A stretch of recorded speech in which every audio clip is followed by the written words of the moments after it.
أعوذ بالله من الشيطان الرجيم. بسم الله الرحمن الرحيم. السلام عليكم ورحمة الله تعالى وبركاته.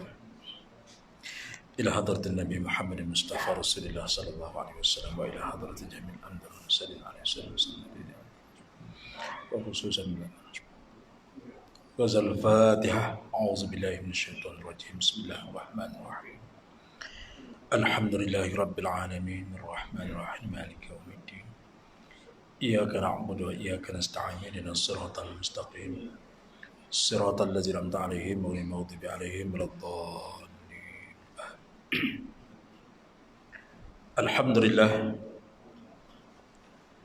الحمد لله الذي هدانا لهذا وما كنا لنهتدي لولا أن هدانا الله.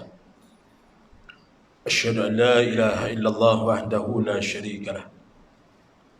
أشهد أن سيدنا محمدا عبده ورسوله. اللهم صل وسلم على سيدنا محمد وعلى آله وأصحابه والتابع بالتابع ولهم بالإحسان إلى يوم الدين. رب اشرح لي صدري ويسر لي أمري واحلل عقدة من لساني يفقهوا قولي.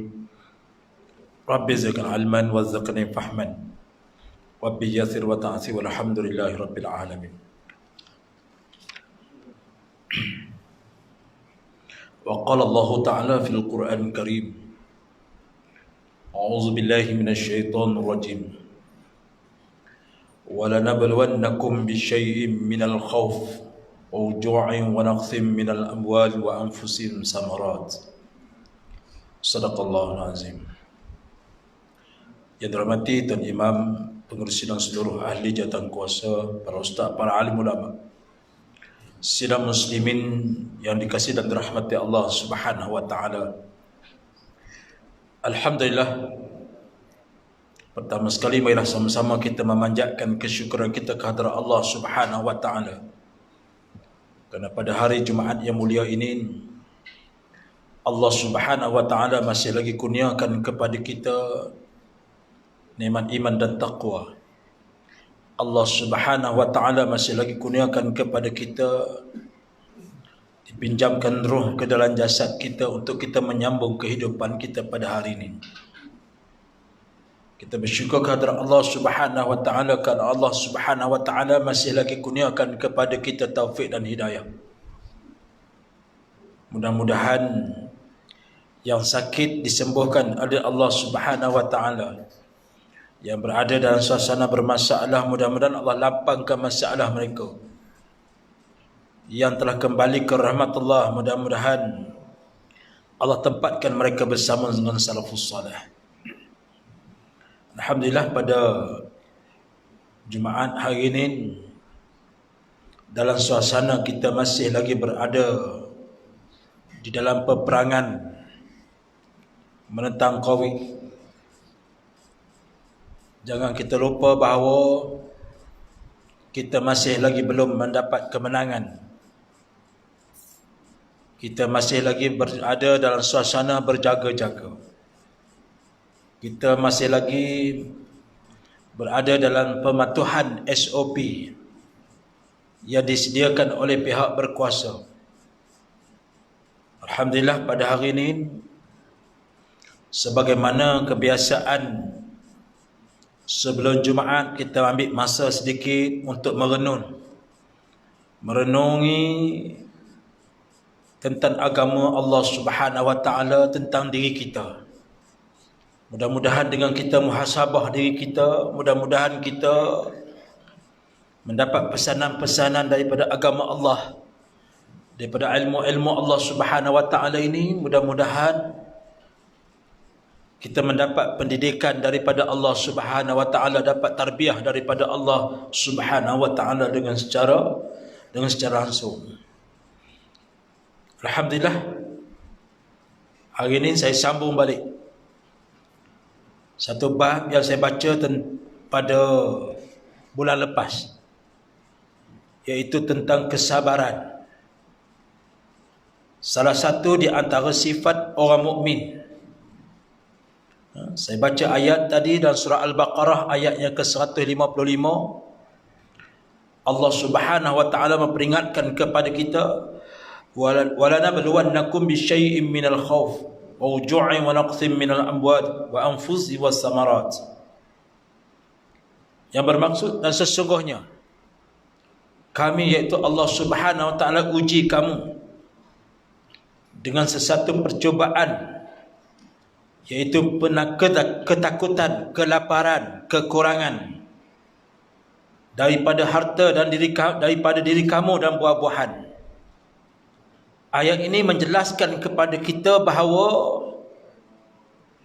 malapetaka ataupun ujian yang diturunkan oleh Allah Subhanahu wa taala kepada setiap insan itu dengan berbagai-bagai bentuk. Ada yang Allah Ta'ala turunkan ujian itu, Allah turunkan perasaan takut. Ada orang yang Allah Ta'ala turunkan ujian itu dengan kemiskinan. Ada orang yang Allah ujikan mereka dengan takutnya dalam peperangan. Ada yang Allah ujikan mereka dengan takutnya bencana alam. Ada juga Allah Ta'ala uji mereka ini dengan kemalangan jiwa. Ada yang Allah uji mereka ini dengan masalah keluarga. Ada juga yang Allah Ta'ala uji mereka ini dengan harta benda, ataupun hasil tanaman, ataupun juga semua dalam keadaan diri mereka Allah uji. Ada yang Allah uji, Allah tarik kesihatan mereka, Allah berikan kesakitan.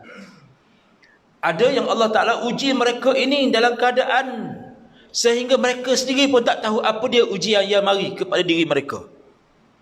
Kadang-kadang ada perasaan takut yang kita tak tahu takut apa. Ada benda ujian yang Allah berikan ini, kita perlu sedar bahawa setiap manusia Allah uji mereka ini dengan berbagai-bagai keadaan dan suasana yang ada. Untuk apa tuan? Untuk kadang-kadang Allah nak tingkatkan iman kita dan takwa kita di sisi Allah Subhanahu wa taala. Sebab itulah duka cita ataupun ujian ini pun juga pernah dilalui oleh baginda Nabi sallallahu alaihi wasallam. Ujian dan kemalangan, duka cita dan sebagainya ni, semua ni adalah pernah dilalui oleh para nabi. Ujian. Sehingga Nabi sallallahu alaihi wasallam bersabda, "Laisa minna man latama khududah wastaqqa juyubah wa da'a bid'awatil jahiliyah." Atau kama qala, bukankah daripada golongan umatku mereka yang menapa-napa pipi, mengoyak-ngoyak baju dan melaung-laungkan dengan perkataan laungan-laungan orang jahil, iaitu ketika ianya ditimpa malapetaka ataupun malapetaka dan kemalangan dan ujian. Dan juga seperti mana orang jahil buat, iaitu bila ada kematian, mereka semua akan meraung-raung, berteriak dan sebagainya. Mereka ini bukan daripada golongan umatku, kata Nabi SAW. Hadis riwayat daripada Al-Bukhari, Muslim, dan daripada Ibn Mas'ud. Nak menceritakan kepada kita bahawa sifat orang beriman kepada Allah, bila diuji oleh Allah Subhanahu wa taala, dia makin dekat dengan Allah. Nabi SAW pernah berada dalam keadaan duka yang teramat sangat, sehinggalah nama tahun dia Ibn Hazm, iaitu tahun kesedihan. Juga pernah diberi kepada Nabi SAW. Berarti Nabi pun lalui alam dan juga suasana kesedihan dan suasana berbagai-bagai ujian. Namun di sini kita berada dalam suasana, perlu ada dalam suasana apa dia? Perlu ada dalam suasana sabar, menerima malapetaka. Waktu saat ini kita perlu ada apa dia? Ada kekuatan iman dan takwa. Iaitu bagi orang beriman kepada Allah Subhanahu wa taala, sehingga Allah suratkan dalam surah Al-Luqman ayat yang ke-17. Wasbir ala ma asabak inna dhalika min ma'adzin umur. Bersabarlah, teguhlah hati kamu atas cubaan yang menimpa akan kamu. Sesungguhnya yang demikian itu adalah termasuk hal-hal yang diberatkan nilainya oleh Allah Subhanahu wa taala. Orang yang sabar ketika ditimpa oleh Allah Ta'ala ujian, semua ada ujian tu, walaupun kecil ke besar ke, yang kita kena ukur. Ni tak sama. Orang ni ujian macam ni. Orang ni ujian macam ni. Orang berumur, dia ujian cara orang berumur. Orang muda, dia ada ujian cara orang muda. Orang bujang, dia ada cara ujian yang orang bujang. Orang dah kahwin, dah ada anak, ada ujian dengan anak-anak dan sebagainya. Ada yang Allah Ta'ala bagi ujian dengan isteri. Ada yang Allah hantar ujian dengan isteri. Dalam Korea kita ni pun banyak juga yang bermasalah dalam rumah tangga ni. Betul tuan? Kadang-kadang telefon dekat saya pukul 12 malam. Berkelahi dengan isteri. Ujian tuan-tuan. Kadang-kadang benda kecil. Kadang-kadang benda tu kecil saja, bukan kata besar pun. Tak. Sebab tu kadang-kadang orang lelaki ni, suami ni, dia takut sangat hilang password. Bila pakai handset ada password. Bila hilang password tu jam. Tak. Ada jenis macam tu. Saya pergi bilik air bawa handset. Pergi mandi bawa handset. Takut nak tinggal handset kat luar, takut pecah rahsia. Dah, akhirnya benda-benda macam ni sebahagian daripada cubaan dan ujian kepada kita. Kemodenan juga ujian. Harta benda ujian. Banyak duit ujian. Kaya sangat pun ujian sebenarnya, bukan seronok pun. Betul. Orang yang kaya cuba tanya dia tengok macam mana. Susah dia nak kawal kekayaan dia.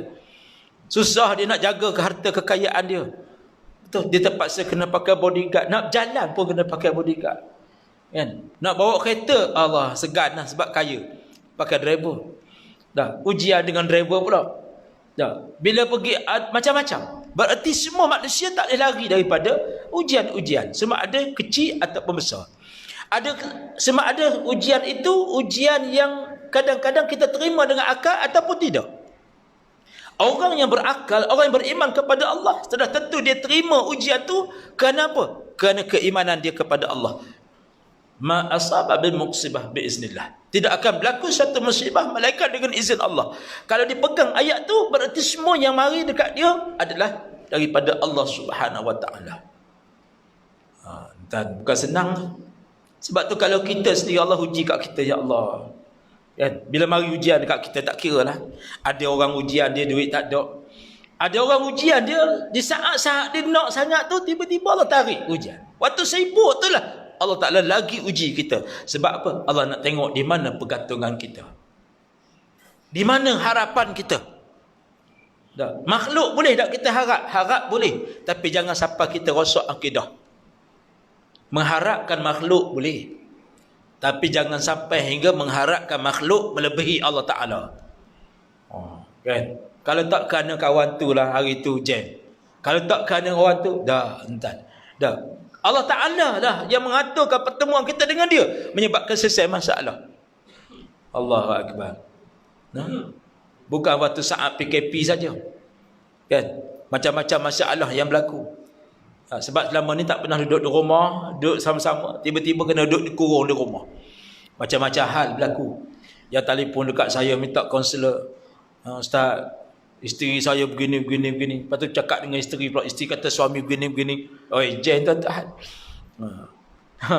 Dia tak telefon ke tak iman, telefon kat kita dulu. Dan maklum dah dapat nombor telefon kita, dia call tanya. Ustaz tolonglah selesai. Tak apa saya kata. Malam dah ni. Saya pun nak tidur dah. Esok boleh tak? Tak ada dah. Malam ni juga kena selesai masalah tu.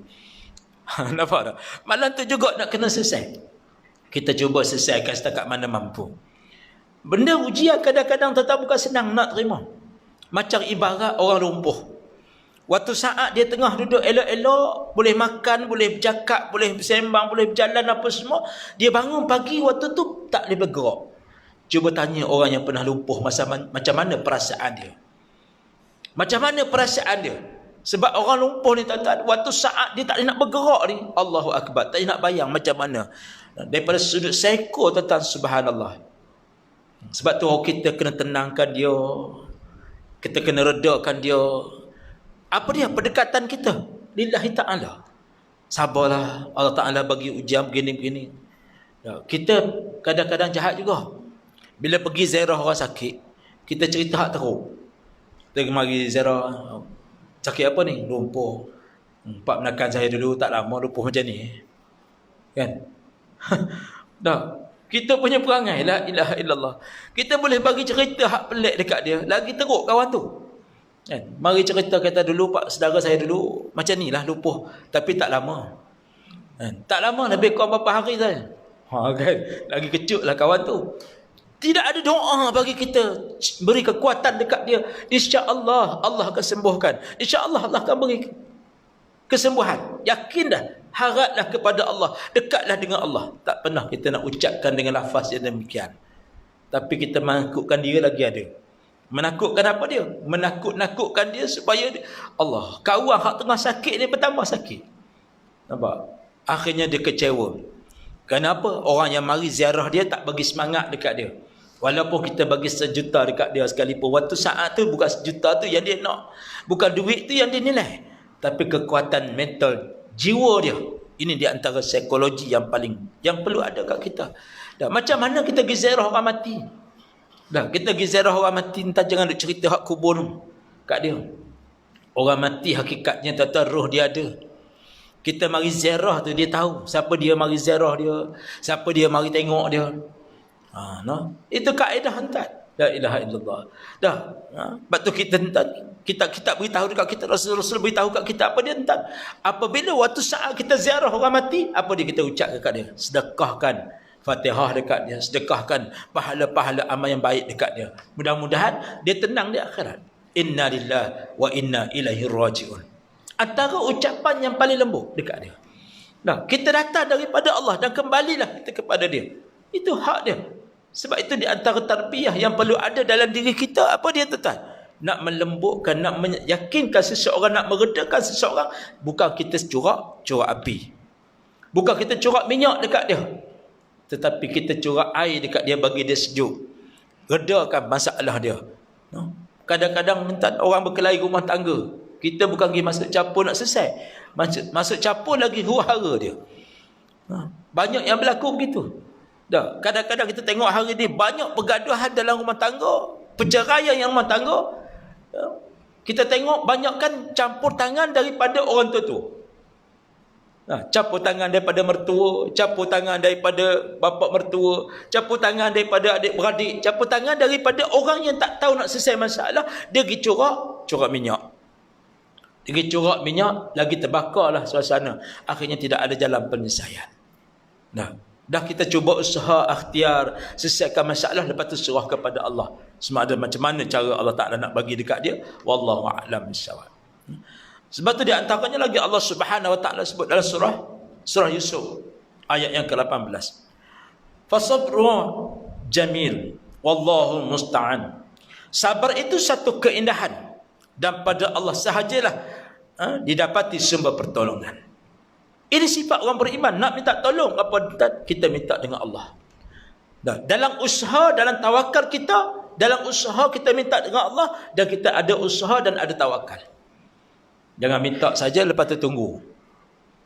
Minta doa dah baca dah.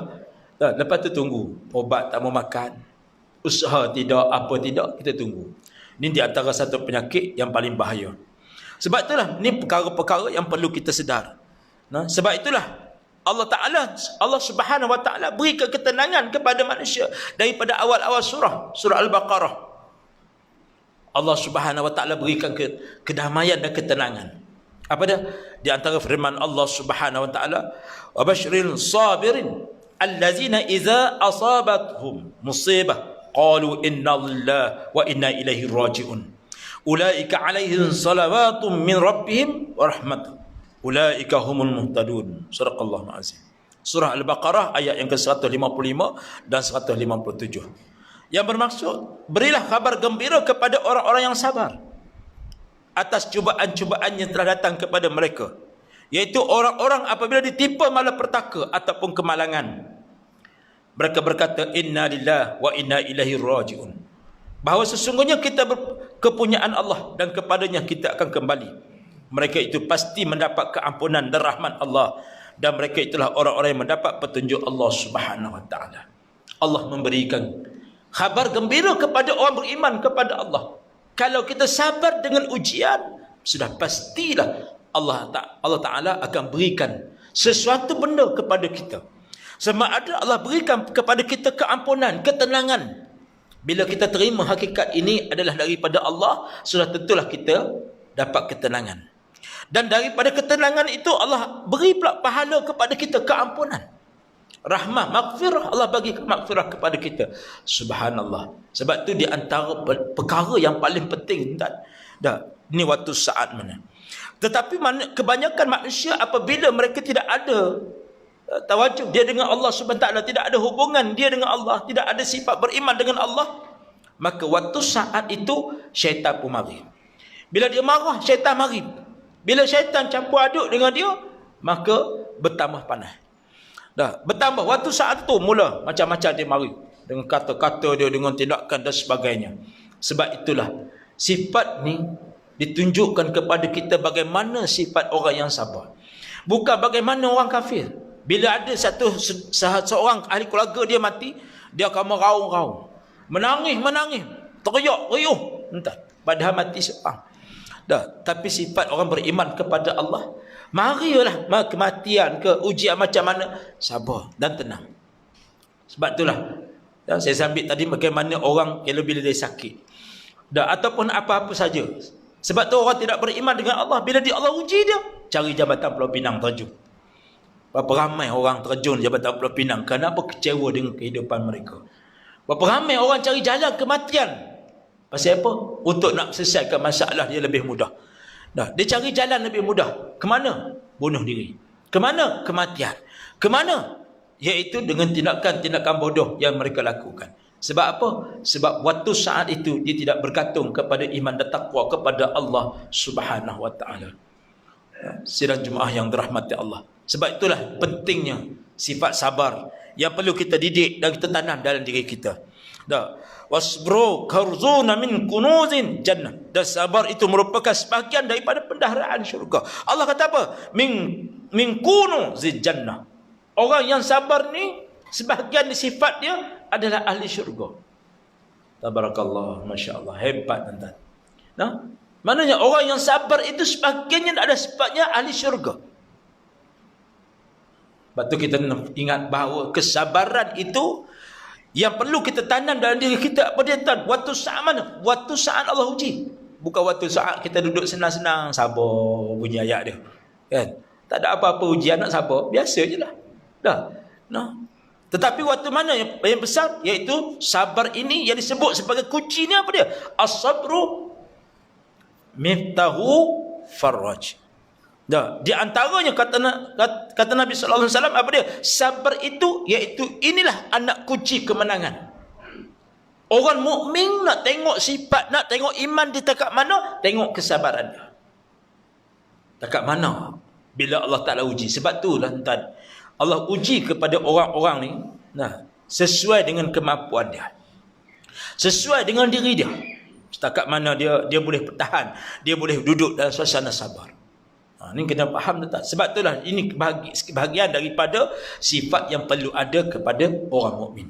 Sifat yang perlu ada kepada orang mukmin iaitu apa dia? Apa yang pernah dilalui oleh baginda Nabi sallallahu alaihi wasallam dan para sahabat baginda, termasuklah dalam apa jua keadaan sekalipun, kita kena terima bahawa ini adalah ketentuan daripada Allah Subhanahu Wa Taala. Dan apa pun sekalipun, tak kira lah apa dia keadaan, ya Allah nak uji mari kat kita, terutama sekali dalam keadaan uji Covid ini. Bila kita tuan-tuan, waktu saat kita tutup masjid ramai-ramai, bila buka tak mari terus. Saya nak sentuh perkara benda ni. Sebab ni hari ni dah tengok Jumaah kita di syurga kita ni, di masjid kita ni pun semakin kurang. Semakin kurang. Yang seronok berhimpun di kedai kopi makin banyak. Duk berhimpun di kedai, duk berhimpun di padang banyak. Tapi nak mari semayang ni lah, Jumaat pun dah makin kurang dah. Jumaat dah semakin kurang sekarang ni. Nak banding dengan awal-awal sebelum Covid dulu, subhanallah. Kita duk fikir tengok masjid kita ni makin tak muat kan. Makin ramai nampak. Bila mari Covid, mula start semayang 20 orang, 16 orang, lepas tu naik sikit, lepas tu lah ni tak sebagaimana kebiasaan. Tak apalah kita nak kata hak budak-budak, hak yang bawah homok tu. Ni hak yang kita nak kata 15 tahun. Saya mari hari Jumaat baru ni, saya mari lambat sikit. Tengok budak-budak duduk kat padang ni. Saya pun tanya dia, umur berapa? Dia kata 12. Kita tak boleh kata apa sebab umur 12. Kan? Saya tengok besar, tapi dia duduk kat badan dekat papan glosor tu. Saya tanya dia, ni umur berapa ni? 12 dia kata. 12 tak boleh kata apa lah, sebab umur 15 tahun ke bawah tidak dibenarkan mari masjid. Tak boleh kata apa lah kan. Saya tanya juga, takut nak pastikan umur berapa. Tapi masalahnya, hak yang kanak-kanak umur 40 tahun ni. Kanak-kanak yang umur 60 tahun yang tak balik-balik lagi ni, apa cerita? Dah. Sebab apa? Inilah ujian nak tengok keimanan kita. Ujian ni nak tengok keimanan kita. Tak payah nak pergi masjid macam mana dah orang tak bagi semayang sekarang ni. Siapa kata tak bagi semayang? Kita suruh ikut SOP. Dah. Ikut SOP. Termasuk di Selangor, PKPB sekalipun dibenarkan semayang tapi ikut SOP. Ikut syarat-syarat yang telah ditetapkan. Dah. Kenapa? Iaitu mari daripada sifat iman kita kepada Allah Subhanahu Wa Taala. Macam mana dengan COVID kita tak boleh sabar? Dengan ujian lain macam mana? Macam mana rakyat kita, umat Islam kita di Palestin kena bunuh, kena tembak hari-hari? Bagaimana umat Islam di Rohingya, ya, yang di Allah Taala uji mereka? Bagaimana nasib-nasib umat Islam di negara lain yang Allah uji sampai peringkat nak makan tidak ada makanan? Cuba tengok di Somalia.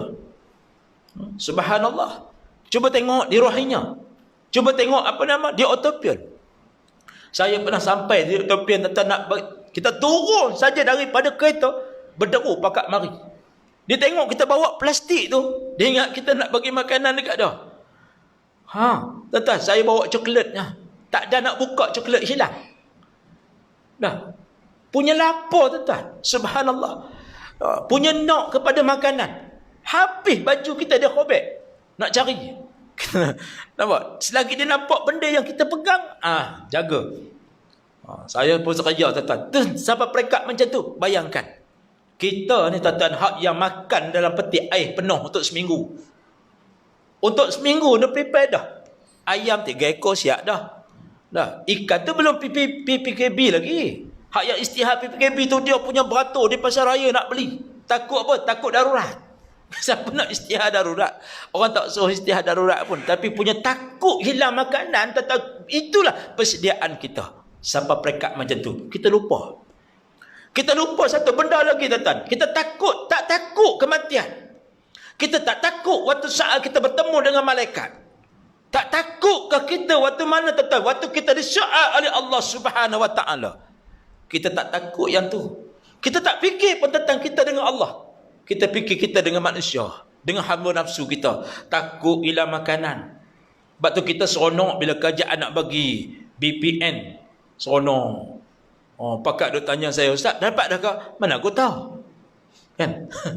Tamak saya bukan kerajaan nak istihar. Tak, kerajaan abad dah kata 15 hari bulan boleh pergi cek tengok. Dah.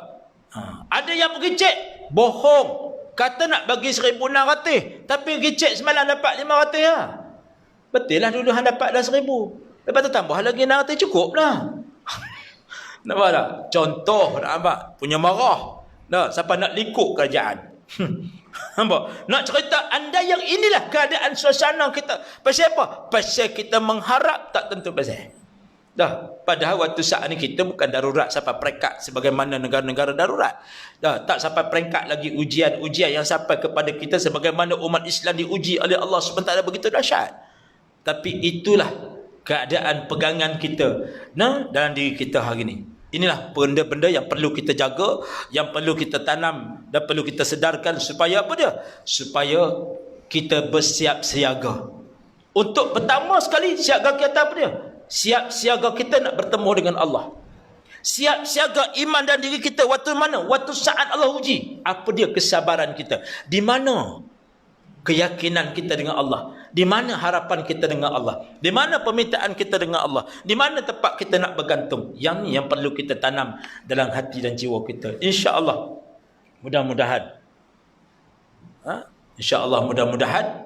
Sebab oleh kerana hari ni Jumaat semakin awal. Waktu semayang semakin awal. InsyaAllah mudah-mudahan lepas pada ni kita ingatlah kawan-kawan kita, teman-teman kita, sahabat-sahabat kita yang kadang-kadang tu semakin jauh dengan masjid. Kita pun seraya juga tuan. Dan seraya macam pasal apa? Takut lepas-lepas ni ada jenuh dakwah, jenuh panggil depa nak mai semayang pula. Tuan-tuan, Pasal pahala ni pun makin tak ada dah. Allahu Akbar. Mudah-mudahan kita peringatlah sama-sama insya-Allah. Dan insya-Allah sebagaimana biasalah. Insya-Allah tabung masjid kita masih lagi berjalan. Setiap sebulan sekali dia orang akan buka lah tabung besar tu. Dan kita lalukanlah sumbangan daripada tuan semua insya-Allah. Sekarang ni kita sedang tunggu drawing belum lagi selesai dengan pihak kerajaan insya-Allah untuk, dan insya-Allah banner kita akan naik insya-Allah tak lama lagi, banner baru. Tapak kita yang kita buat hari itu terbalik, dan kali ini kita buat kokoh dan kuatlah insya-Allah, mudah-mudahan. Jadi sumbangan tuan-tuan amat dialu-alukan insya-Allah. Dan yang kedua, Persatuan Veteran Angkatan Tentera Malaysia ni, iaitu Cawangan Kulim, membohong sumbangan untuk anak-anak ahli bekas-bekas veteran-veteran tentera ni, Angkatan Tentera. Jadi dia persediakan tabung dekat luar tu. Jadi duit ni mereka akan berilah kebajikan kepada anak-anak pahlawan ni, Angkatan Tentera ni, yang mungkin ada anak yatim, yang mungkin ada dalam kesakitan dan sebagainya, yang memerlukan sumbangan. Jadi sumbangan itu dia minta supaya kita buat kutipan. Jadi tuan-tuan bolehlah letakkan duit dalam tabung tu insya-Allah. Sampai 22 hari bulan 10 kita buat kutipan insya-Allah. Siapa yang berhajat untuk buat kutipan insya-Allah silakan. Saya mohon maaf banyak-banyak terkasar bahasa silap kata yang baik daripada Allah SWT ialah mohon kuat kepada saya sendiri. Marilah sama-sama kita mohon kepada Allah SWT dengan rahmatan rahmatil alamin insya-Allah, rahmat dunia dan juga di akhirat. A'udzubillahi minasyaitonir rajim. Bismillahirrahmanirrahim. Alhamdulillahirabbil alamin wassalatu wassalamu ala sayyidina Muhammad wa ala sayyidina Rasulillah ajma'in. Allahumma barik lana warzuqna fahman nabiyyi sayyidina rabbil alamin wa asyhadu an la ilaha illa anta wa la fid dunya wal akhirah. Rabbana atina fid dunya hasanah wa fil akhirati hasanah wa qina azaban nar. Wa sallallahu alaihi Muhammad wa ala alihi wasallam. Walhamdulillahirabbil alamin. Wabillahi taufiq wa hidayah. Wassalamu alaikum warahmatullahi wabarakatuh.